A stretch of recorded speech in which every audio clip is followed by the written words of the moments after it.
آپ کی طرف سے یہ پڑھنے والی بچیوں کے لیے انعام آیا ہے. ابھی جو بچیوں نے اپنا پروگرام پیش کیا ہے وہ انعام لے گئے. تو ماشاء اللہ ہمارے درمیان مجلس علماء سلور کے نمائندے ایسے ہی گورگاؤں سے اور بھی اطراف و اکناف سے اور مقامی علماء کثیر تعداد میں ہمارے یہاں شریک ہیں. آئیے کہ آپ سے محفل میں نور آتا ہے, آئیے کہ آپ سے محفل میں نور آتا ہے, آپ کے قدم سے ہی ماحول سنور جاتا ہے. مرحبا صد مرحبا اے مہمان محترم, آپ کی آمد سے دل باغ و بہار ہوتا ہے. آئیے آج ہمارے درمیان میں علماء تشریف رکھتے ہیں تو مدرسہ حاضہ کی جانب سے استقبالیہ نشست چند منٹوں کے لیے سجاتے ہیں. میں بہت ادب کے ساتھ مدرسہ حاضہ کے ناظرین محترم حافظ فیروز صاحب سے درخواست کرتا ہوں کہ آج کے ہمارے صدر محترم حضرت مولانا قاری مختار صاحب دامت برکاتہ العالیہ کا استقبال فرمائیں.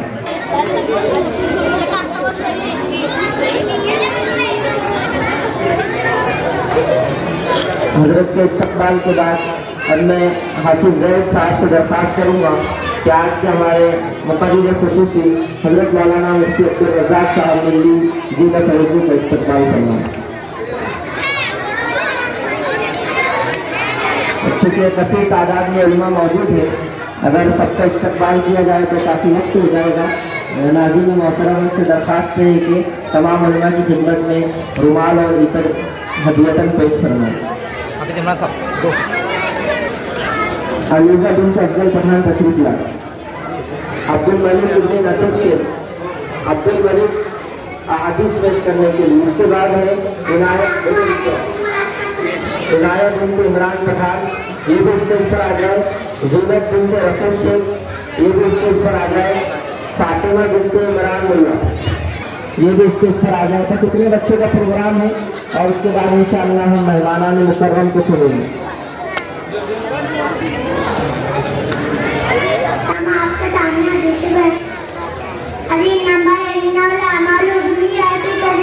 سارے عمالوں کا دار و مدار نیتوں پر ہے.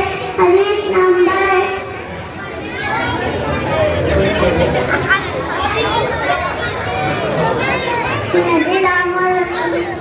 السلام علیکم. حدیث پیش کرنا چاہتے ہیں کہ نمبر والا بنیتی ترجمہ سارے حدیث نمبر السلام قبول کرم بات کرنے سلام تو کرو. حدیث نمبر الطاہری شطر الرحمن پاکیہ بیان. حدیث نمبر 4 صبات رائنا ورکا صباتوات کا سونا اساکورتا. حدیث نمبر 11 دعا مطلب عبادت دعا عبادت کا مطلب. حدیث نمبر 12 تنظف بین الاسلام نظیف صاف ستھرا رہا کرو کیونکہ اسلام صاف ستھرا مذہب ہے. حدیث نمبر 13 جنت تحت جامع امہات ماں کے قدموں کے نیچے جنت ہے جس میں سلطان والد والدہ تم چاچا کا مرتبہ باپ کے برابر ہے, خالہ کا مرتبہ ماں کے برابر ہے. حدیث نمبر 15 رمو علی دعا تو بابل جناب جنت کے دروازوں میں سے بیچ کا دروازہ ہے. حدیث نمبر 16 مسلم و خود مسلم ایک مسلمان دوسرے مسلمان کا بھائی ہے. حدیث نمبر 17 لائق ہوئی جنت کا عطیت ان کا جنم صبح کو جنت میں نہ جائے. حدیث نمبر 18 لائق ہوئی جنت کا ساتھ ان کا جنم صبح کو جنت میں نہ جائے. حدیث نمبر 29 لائق ہوئی ملائکہ بیضاً فیہا لا تخلو وسلم مولا او تصابیت الجوز کا میرے مکہ فرشتے لے آتے جس گھر میں کتا ہے تصویر. حدیث نمبر 20 لا تستنقضوا القبور مساجد کا جمع قبروں کو سجدہ کرنا. نعت پیش کرنا چاہتی ہوں. آتو تسالا نام محمد دیتا نزالا نام محمد صلی اللہ علیہ وسلم صلی اللہ علیہ وسلم. پوچھے نہ اللہ لایا ہے کیا کیا, پوچھے نہ مولا لایا ہے کیا کیا. ان سے بھی درخواست دے کہ یہاں چٹائیوں کا بھی نظم ہے ماشاءاللہ.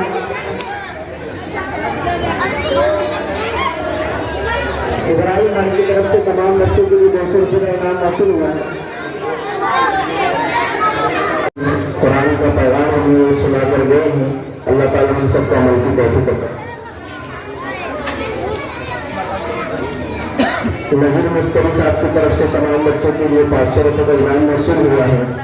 اب آئیے ہم سب کے لیے دائی سے فخر ہے صدر محترم، ہم سب کے لیے دائی سے فخر ہے صدر محترم، آپ کی موجودگی سے معتبر ہے یہ انجمن، دعاؤں کے سائے میں قائم رہے وہ قیادت، دعاؤں کے سائے میں قائم رہے وہ قیادت، آپ کی فکر سے روشن رہے وہ ہمت، آپ کی سماعتوں کے حوالے آج کے ہمارے صدر محترم استاد الاساتذہ جنرل سیکریٹری جمعیت علماء تعالیٰ کا سنور حضرت مولانا قاری مختار صاحب چاندنی دامت برکاتہ ملا ہوا، حضرت سے بہت ادب سے درخواست کرتا ہوں کہ تشریف لائے اور اپنی ٹیم کی مسائل ہم مسائل اور ملفوظات سے ہم کو محسوس أعوذ بالله السميع العليم من الشيطان الرجيم بسم الله الرحمن الرحيم لو أنزلنا هذا القرآن على جبل لرأيته خاشعا متصدعا من خشية الله وتلك الأمثال نضربها للناس لعلهم يتفكرون وقال رسول الله صلى الله عليه وسلم خيركم من تعلم القرآن وعلمه وقال رسول الله صلى الله عليه وسلم القرآن حبل الله أو كما قال رسول الله صلى الله عليه وسلم۔ اکابرین امت حضرت مولانا مفتی عبدالرزاق صاحب ملی برکاتہم علینا، اسی طرح حضرت مولانا قاری مختار صاحب دامت برکاتہم علینا، اسٹیج پر جلوہ فروز حضرات علماء کرام، آپ حضرات کے سامنے ان معصوم بچوں نے اپنا پروگرام پیش کیا، اللہ اس کے رسول کی بات آپ کے سامنے رکھی، اللہ کا قرآن بھی سنایا، محمد رسول اللہ صلی اللہ علیہ وسلم کا فرمان بھی سنایا۔ یہ معصوم بچے مکتب کے اندر اللہ کا قرآن پڑھتے ہیں، محمد رسول اللہ صلی اللہ علیہ وسلم کا فرمان پڑھتے ہیں۔ ان معصوم بچوں کی تربیت مکاتب کے اندر، مدارس کے اندر ہوتی ہے، مکاتب کے اندر عقیدے کو درست کیا جاتا ہے، مکاتب کے اندر ان کے دلوں کے اندر اللہ کی محبت کو، رسول اللہ صلی اللہ علیہ وسلم کی محبت کو بسایا جاتا ہے، اور ان کو یہ سمجھایا جاتا ہے کہ تم دنیا کے اندر کیوں آئے، تمہارے آنے کا مقصد کیا، تم دنیا کے اندر اس لیے آئے تاکہ تمہاری کوئی پریشانی اللہ کے علاوہ کسی اور کے سامنے نہ دکھے۔ اسی طرح سے تمہاری جو زندگی ہے، جو تم بچپن سے جوانی کے اندر قدم رکھو گے تو اپنی زندگی کو ایسے گزارنا جیسے محمد رسول اللہ صلی اللہ علیہ وسلم اور محمد رسول اللہ صلی اللہ علیہ وسلم کے یاروں نے گزاری ہے۔ کہ معصوم بچے اللہ کا قرآن پڑھتے ہیں، قرآن کی تعلیم حاصل کرتے ہیں۔ پیغمبر اسلام نے فرمایا خیرکم من تعلم القرآن وعلمہ، کہ تم میں بہترین شخص وہ ہے جو قرآن کو سیکھے اور سکھائے۔ قرآن یہ کوئی معمولی کتاب نہیں ہے، قرآن اللہ کا کلام ہے۔ اللہ تعالیٰ نے اس کو محمد رسول اللہ صلی اللہ علیہ وسلم کے قلب اطہر پر اتارا ہے، اور اللہ تعالیٰ نے قرآن میں اعلان کیا لو انزلنا هذا القرآن على جبل لرأيته خاشعا متصدعا من خشية الله وتلك الأمثال نضربها للناس لعلهم يتفكرون۔ اگر اللہ اس قرآن کو کسی پہاڑ پر اتارتا تو وہ پہاڑ ریزہ ریزہ ہو جاتا۔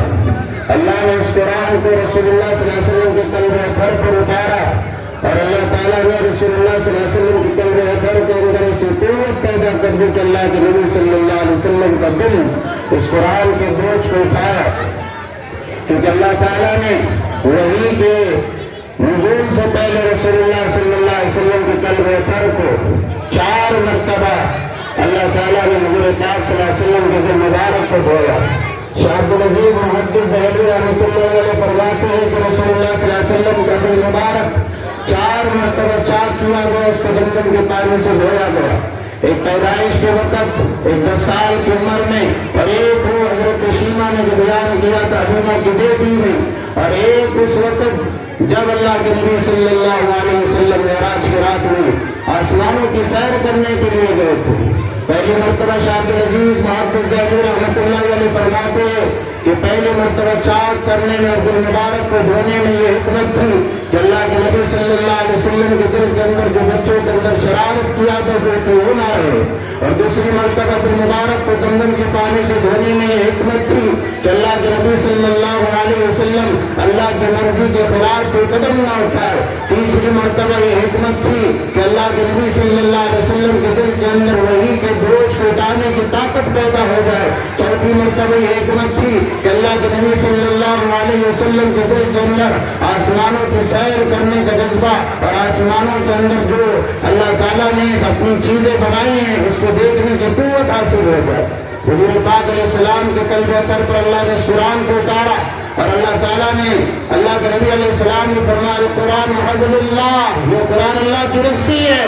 اور اللہ تعالیٰ قرآن میں اعلان کر رہا ہے واعتصموا بحبل اللہ کہ اس قرآن کو تم مضبوطی سے پکڑے رکھو، یہ اللہ کی رسی ہے. اللہ تعالیٰ نے اس کو آسمانی دنیا سے زمین پر اللہ نے اس کو لٹکایا ہے. اللہ کی رسی یہ ٹوٹ نہیں سکتی، چھوٹ تو سکتی ہے، ٹوٹ نہیں سکتی.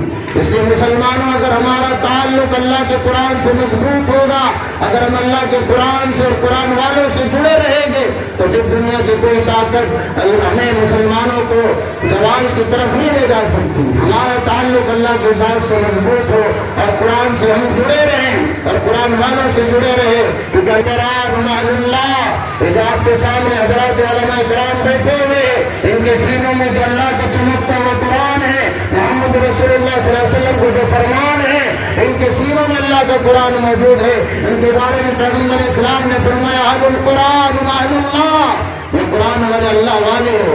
اس لیے ہمیں علماء سے ہمارا تعلق مضبوط کرنا ہے، اللہ والوں سے ہمارا تعلق مضبوط کرنا ہے اور قرآن سے ہمیں جڑے رہنا ہے. اللہ تعالیٰ سے دعا ہے کہ اللہ تعالیٰ نے قرآن کی تلاوت کو قرآن کو سمجھنے کی توفیق عطا فرمائے. لمسلم او کما قال علیہ الصلاۃ والسلام. اسٹیج پر جلوہ افروز آج کے مقرر خصوصی اور ہم سب کے قائد و رہبر حضرت مولانا مفتی عبدالرزاق صاحب ملی حفظہ اللہ ورعاہ، حضرت مولانا شہزاد صاحب جامعی صدر شہر سلور، حافظ زین صاحب اور دیگر ہمارے سبھی معزز علماء و حفاظ اعزام، سامعین نظام اور عزیز بچوں،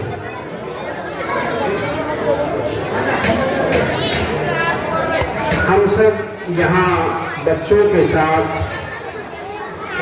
آج کے مہمان معظم اور مقرر خصوصی حضرت مفتی صاحب کو سننے کے لیے جمع ہوئے ہیں.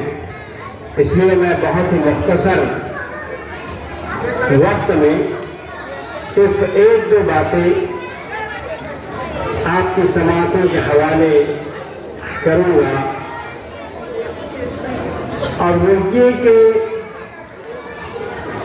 ہم سب کا یہاں اس مجلس میں جمع ہونا علم کی بنیاد پر ہوا ہے. یاد رکھیں کہ ایمان کے بعد سب سے بڑی نعمت اگر ہم کو کچھ ملا ہے تو وہ ہماری اولاد. اس لیے اولاد کی تربیت، ان کی تعلیم کی فکر یہ ہمارے اوپر لازم اور فرض کی گئی ہے. اللہ کے رسول صلی اللہ علیہ وسلم کی حدیث ہے کلکم مسئول وکل مسئول عن رعیتہ، تم میں سے ہر ایک اپنے ماتحتوں کا ذمہ دار ہے اور ہر ذمہ دار سے اس کے متعلق سوال کیا جائے گا. اس لیے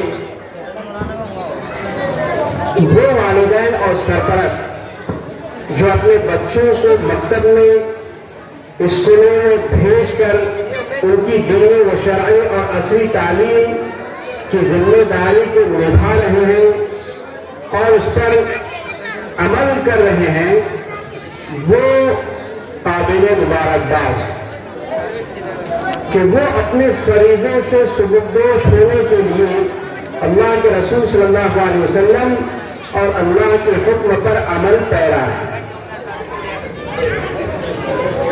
ایجوکیشن اور تعلیم یہ تمام مسائل کا سولوشن ہے، چاہے وہ ہمارے گھریلو مسائل ہو، ہمارے دینی مسائل ہو، دنیوی مسائل ہو، سب کا حل تعلیم کے اندر ہے۔ ہم لوگ یہ سمجھ کر کہ تعلیم محض پیٹ بھرنے کے لیے ہے، یہ ہماری بنیادی غلطی ہے، ہرگز نہیں۔ تعلیم سے عقل سنورتی ہے، اور جب عقل سنور جائے گی تو ایک اچھا فرد ہم کو مل جائے گا، اچھے فرد سے اچھے افراد وجود میں آئے گے، اچھے افراد سے اچھا معاشرہ اور اچھی سوسائٹی وجود میں آئے گی، اور اچھی سوسائٹی اور اچھے معاشرے سے ایک اچھا سماج وجود میں آئے گا۔ لہذا ہم چاہے دینی تعلیم ہو یا دنیاوی تعلیم ہو، دونوں کے اندر دلچسپی لیں اور اپنے بچوں کی تعلیم کی مکمل فکر کریں۔ دوسرے نمبر پر ہمارے اپنے بچوں سے میں کہوں گا کہ ماشاءاللہ آپ کے والدین آپ کی تعلیم اور تربیت کی مکمل فکر میں لگے ہوئے ہیں، لیکن بچے جب تک مکتب میں ہوتے ہیں یا اسکول میں ہوتے ہیں تب تک وہ اپنے والدین اور سرپرستوں کو ستا نہیں سکتے۔ بچے غور سے سنیں، بچوں سے درخواست ہے کہ اس بات کو غور سے سنیں، لیکن جیسے ہی بچے گھر پر پہنچ جاتے ہیں وہ اپنے والدین کو بہت زیادہ ستاتے ہیں، بچے کا ماحول جو ہے تبدیل ہو جائے گا۔ دعا کرتے ہیں کہ اللہ تعالیٰ ہم سب کو ان چیزوں پر عمل کرنے کی توفیق نصیب فرمائے۔ وآخر دعوانا الحمدللہ رب العالمین۔ جزاکم اللہ خیر۔ اسٹیج پر جو علماء بیٹھے ہیں ان کو پڑھانے والے جو اساتذہ ہیں، تو میں آپ کی توجہ اس طرف لے کر چلتا ہوں کہ آپ اندازہ لگائیے کہ اساتذہ ان کو کیسے سنبھالتے ہیں روزانہ 2 گھنٹے۔ ابھی ہم کو صرف 1 گھنٹہ یہاں آنے ہوا ہے، صدر محترم نے بھی کئی مرتبہ کہہ دیے، میں نے بھی 4تھی مرتبہ میں کہہ رہا ہوں، اسی طریقے سے ناظرین محترم نے 3 سے 4 مرتبہ کہہ دیے، ان کے درمیان بیٹھ کر پھر اسٹیج پر آئے۔ ابھی بھی دیکھیے یہ بچے بالکل متوجہ نہیں ہیں۔ ایسے بچوں کو پڑھانا کتنے مجاہدے کا کام ہے، آپ اندازہ لگا سکتے ہیں نا اس سے، تو اس لیے ان علماء کی قدر کیجیے۔ واقعی ہم بھی ایک خادم ہونے کی حیثیت سے مکتب کے کہ ان بچوں کے مستقبل کو سنوارنے کے لیے ایک استاد کتنا دماغ لگاتا ہے، کتنی محنت لگاتا ہے اور کیا کچھ نہیں کرتا ہے، بس ہم اس بھروسے پر کہ انہی بچوں کی تعلیم تربیت کے نتیجے میں انشاءاللہ اللہ ہماری مغفرت کر دے گا، اس بھروسے سے دنیا کے بہت سارے جھمیلے ہم چھوڑ کر ان بچوں کے پیچھے رات دن لگے ہوئے ہیں۔ اس لیے ان علماء کو، پڑھانے والے اساتذہ کو ہم سب کو قدر کی نگاہ سے دیکھنا چاہیے، لیکن یہ نہیں کہ یہ بچے ستا رہے ہیں اس لیے ہم ان کی تعریف کریں کہ یہ ماشاءاللہ یہ بہت اچھے سے سنبھال لیتے تھے، ہم سے سمجھ نہیں پا رہے بچے، یہ بھی کوئی بہت خوش عین بات نہیں ہے، بلکہ یہ جو بچے بیٹھے ہیں ہمارے درمیان یہ ہمارے اپنے گھروں کے بچے ہیں۔ اس لیے ہمیں چاہیے کہ ہم اپنے بچوں کو مجلس کے آداب بھی سکھلائیں۔ یہ اس میں سے اکثر بچے، میں یہ سمجھتا ہوں کہ جو بچے شور کر رہے ہیں یہ کسی منظم مکتب سے جڑے ہوئے نہیں ہیں، مکاتب ہم بھی چلاتے ہیں، اب ہمارے جلسوں میں بھی شرکت کر کے دیکھیے، مجال ہے کہ کوئی ایک بچہ کی جلسے میں بات کر لے، اگر بچے نے جلسے میں بات کر لیا تو ہم 1 مرتبہ اس کو ٹوکتے ہیں، دوسری مرتبہ ٹوکتے ہیں اور تیسری مرتبہ سرپرست کے ہاتھ میں اس کا ہاتھ دیتے ہیں اور کہتے ہیں کہ آپ اپنا بچہ گھر پر سنبھالو۔ یہاں اس طرح سے اگر آپ پروگرام سنیں گے، اس طرح شور کریں گے، مستی کریں گے تو کیسے ہمارا جلسہ کامیاب رہے؟ ایک دینی ادارے کے ناظم محترم ہیں، قبل اس کے کہ میں حضرت کو آپ کے سامنے مدعو کروں، چونکہ رمضان کی آمد ہے اور ہم سب جانتے ہیں کہ رمضان کو اور قرآن کو بہت گہرا تعلق ہے۔ ابھی سے ہم اپنے دلوں میں قرآن کی تازگی پیدا کرنے کے لیے، قرآن کی محبت اپنے دلوں میں پیدا کرنے کے لیے بار بار قرآن کو سنیں، قرآن کو پڑھیں، اچھے قاریوں کی قرات سنیں تو انشاءاللہ اس سے بہت فائدہ ہوگا۔ تو آئیے اس شعر کے ساتھ آج ہمارے درمیان ایک بہت خوش الہان قاری موجود ہے، میں اس شعر کے ساتھ ان کو دعوت دیتا ہوں کہ رنگین رسالے نہیں قرآن سنبھالو، رنگین رسالے نہیں قرآن سنبھالو، میدان میں لڑنا ہو تو ایمان سنبھالو، بزدل ہو تو نکل جاؤ لشکر سے ہمارے، بزدل ہو تو نکل جاؤ لشکر سے ہمارے، اور مرد مجاہد ہو تو میدان سنبھالو۔ آئیے قاری ابرار صاحب اور اپنی خوش الہان آواز میں ہم سامعین کو محظوظ کریں، قرآن کریم کی تلاوت فرمائے اور ہمیں محظوظ فرمائے۔ قاری ابرار صاحب چار میری، کوئی بھی بچہ بات نہیں کرے گا۔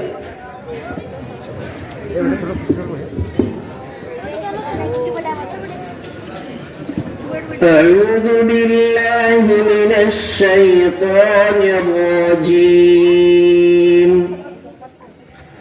بسم الله الرحمن الرحيم، الذين جعلوا القرآن عضين فوربك لنسألنهم أجمعين عما كانوا يعملون، فاصدع بما تؤمر وأعرض عن المشركين، إنا كفيناك المستهزئين، الذين يجعلون مع الله إلها آخر فسوف يعلمون، ولقد نعلم أنك يضيق صدرك بما يقولون، فسبح بحمد ربك وكن من الساجدين،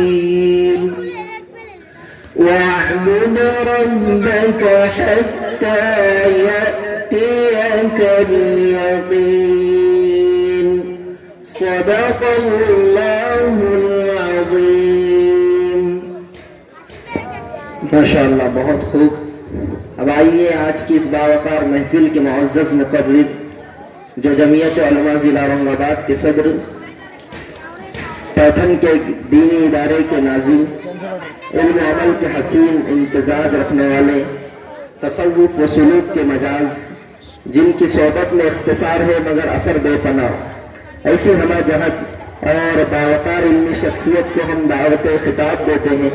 بیٹھے بیٹھے چند اشعار تیار کیے ہیں، امید ہے کہ اجازت دیں گے کہ وہ صدر بھی ہے مگر منصب پہ غرور نہیں، وہ صدر بھی ہے مگر منصب پر غرور نہیں، وہ ناظم بھی ہے مگر دل سے دور نہیں۔ علماء اس کو سمجھتے ہیں کہ نظامت کوئی آسان کام نہیں، وہ ناظم بھی ہے مگر دل سے دور نہیں، قیادت میں تدبر، نظامت میں قرینہ، تصوف کی خوشبو، بیان میں سفینہ، زبان ہے مختصر مگر بات مکمل، نظر میں بصیرت، مزاج ہے متحمل، جو بولے تو دل پر اترتی ہے باتیں، جو بیٹھے تو بن جاتی ہے راہیں، نہ شور و خطابت نہ لفظوں کی کثرت، یہی ہے بزرگان حق کی علامت، عمل کا پیام، دعا کی روانی، یہی ہے مقرر کی اصل کہانی۔ آپ کے سماعتوں کے حوالے حضرت مولانا مفتی عبدالرزاق صاحب ملی دامت برکاتہ العالیہ، صدر جمعیت علماء ضلع اورنگ آباد۔ یہ جو پیچھے نوجوان ہیں وہ تھوڑے سے یہاں آگے آ جائیں، یہاں بھی جو ہمارے نوجوان کھڑے ہیں ذرا سا یہاں بیٹھ جائیں۔ تو یہ بچوں کو تھوڑا سا آگے کرو، یہ بچے ہیں ان کو آگے سرکا لو تھوڑا سا۔